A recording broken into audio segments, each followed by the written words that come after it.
Yeah, but with my kids, what I did, I allowed them to be, who they are, and I spoiled them, I think. So they are You can't spoil someone by teaching them to connect with source energy. You could empower them. You could teach them to be masters of their own experience. But you can never love someone into a problem or expect good things of someone into a problem. A lot of people do some of all of it, and then they blame the good feeling things they did as the problem. But yeah, the issue is that they don't want to work hard. So they observe me that I am... Really? Let us ask you some questions about them not wanting to work hard. So you're going to go somewhere, and you get in the vehicle, and they say, I'm going to run alongside. They say that. No, they get in the vehicle. Yeah, but they don't want to do homework. Homework from school. They don't want to do something that... Are you telling us that your children are self-interested? Yes. And are you telling us that whoever has assigned the homework was not interested in it enough themselves, that they inspired interest in your children? So now they are asking your children to go against the laws of the universe and do something that energy is working completely against?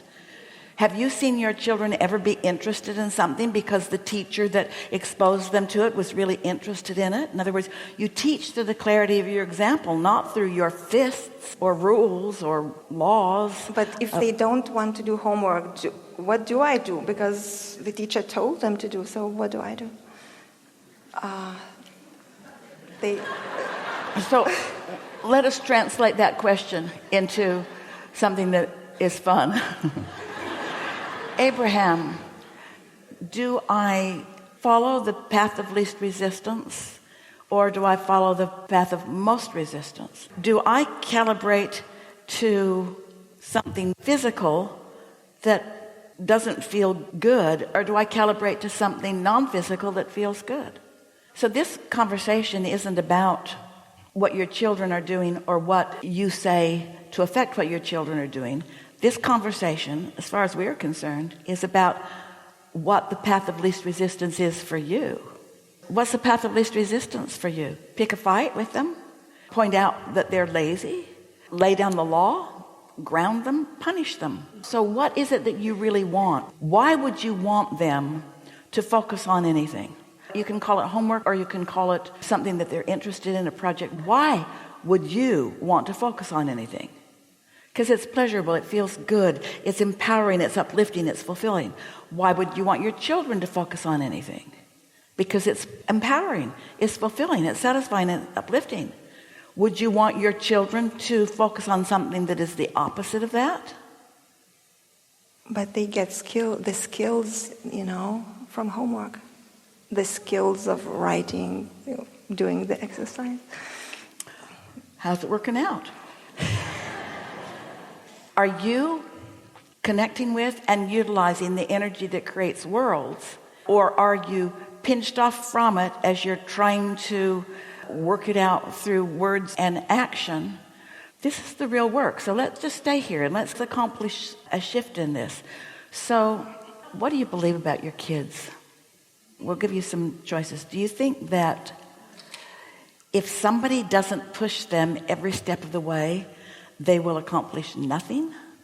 No, I don't think so. Do you think that they somehow got here and managed to get completely disconnected from their own guidance system, that they have no inner being connection? No.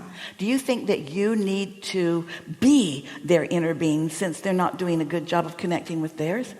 Do you see evidence of their connection? Do you know for sure that they tune in to their inner beings? Yes. When you witness that, how is it evidenced in their demeanor, in their behavior? Do you ever see your children high flying? Yes, especially when I'm flying high, they fly high. So how are you going to fly high about this subject? Are you going to train that teacher?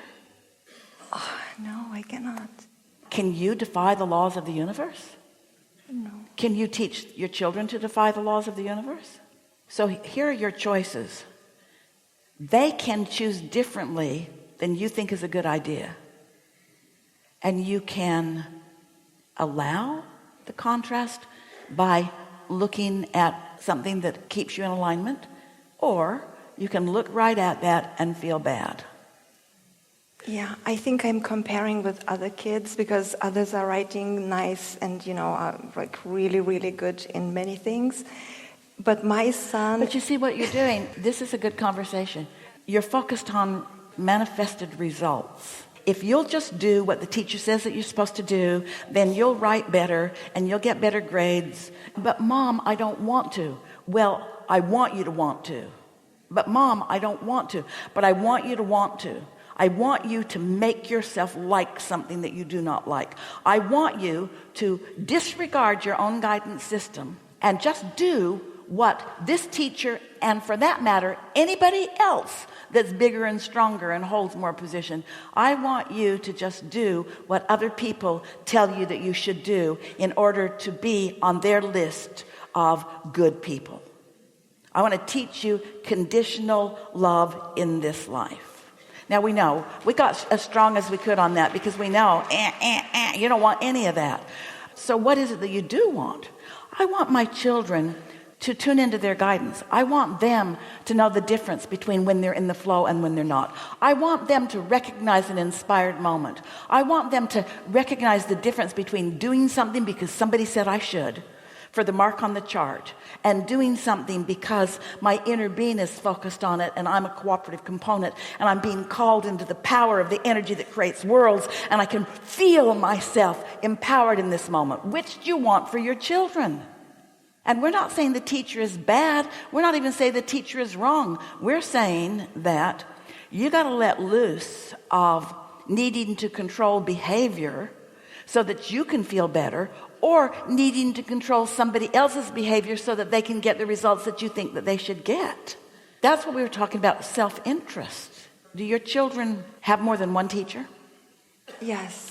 Speak of the one that really doesn't want to do homework. Oh, both. Both? Pick one of them. How many teachers does that one have? Okay, my son has maybe 5, 6 teachers. 5 or 6 teachers. And does he ever talk about his teachers?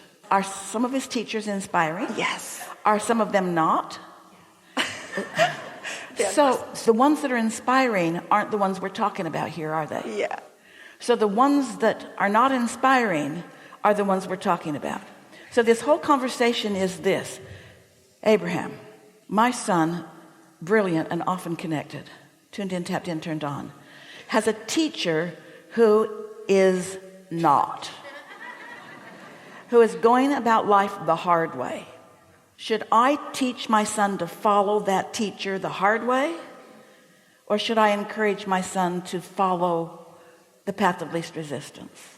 He's doing that. It's pretty easy, isn't it? Why did it seem so hard a little bit ago? Oh, do you want to please the teacher? Yes. Oh, and you care more about how the teacher feels than how your son feels? I care about both. Oh, and when you feel bad, can you get anything done in terms of true alignment?